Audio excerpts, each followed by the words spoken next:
Well, it's time to get your coronavirus questions answered live. If you have a question for Dr. Zorba Paster, he's standing by at his clinic in Oregon. The number to call, 270-9933. And our first caller is Diane in Janesville. Hi, Diane.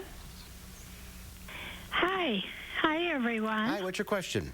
Yes, my question in regards to the coronavirus is when you have maybe a few people or whatever in your home, is it advisable to use a ceiling fan, or would that be doing more damage? Well, first of all, if you don't want to have anyone in your home that's not part of your bubble. So if, for instance, if it's your spouse, that's fine. But if you have a couple of people in the house who you see all the time and you know about them, that's a different issue. But if you have people who are coming into the house, let's say, who are working on a broken dishwasher or something else, they should be masked. You should be masked. And the reality is having the windows open and having a fan on, probably not a bad idea. But the reality is we don't want to get close to other people. That's the whole idea behind it. And the reason is we're in the middle of the pandemic, and we are in the middle of a red hot pandemic. All right, let's go to Audrey in Mauston. Hi, Audrey, what's your question? Hi. My husband and I have both had the virus. How careful should we be now? Well, first of all, you've had the virus, so quite likely, and that's the word, we don't really know, you have antibodies to the virus that probably protects you from getting the virus again. Now, probably and quite likely are adjectives, because the fact is we don't know if you get the virus once, can you get the virus a second or a third time. Many people with influenza, for instance, can get a case of influenza and then later on during the influenza case get another case of influenza. So you should use the same protection of everyone else. Do not assume that because you had COVID that you are protected from getting COVID and protected from spreading it for others. New science, we don't quite know. All right, very good. Let's go to our next caller, Douglas in Madison. Hi, Douglas. What's your question? Yeah, my question was did the virus get through the eyes when they were blow up hard? The virus are droplets. The virus are droplets, and the answer, it's most likely when you take your fingers and touch your eyes, if your fingers had the virus on it. But the answer, yes, if somebody is close to you, coughs on you, you can get the virus through your nose, through your mouth, and through your eyes. So that's the idea behind when you go to see a doctor in the hospital or anyone else.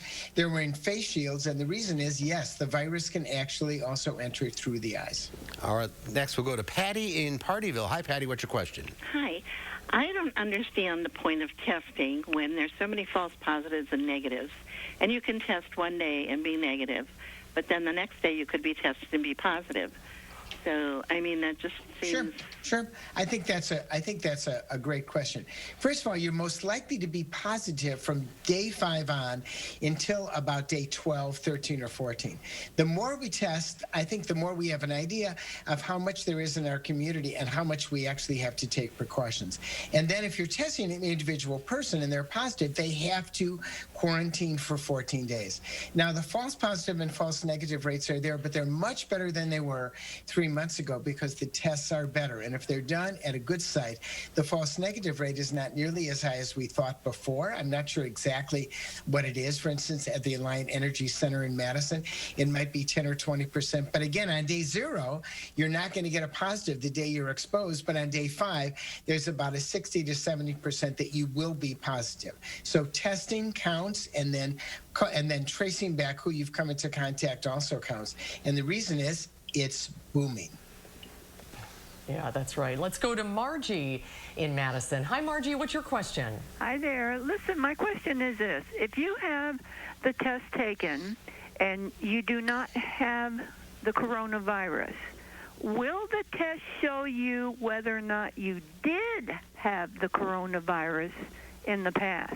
No, that's an antibody test. That's a blood test. That's different, and the blood test is pretty good, but not perfectly good. I think there's about a 40%, something like 30-40% false negative rate for the antibody test. When I looked at it last, it may have improved since that time, but the last time I looked in the data, the false negative rate was still that high. But when it comes to the nose, if you get the test through your nose, that is not going to show whether or not you had coronavirus.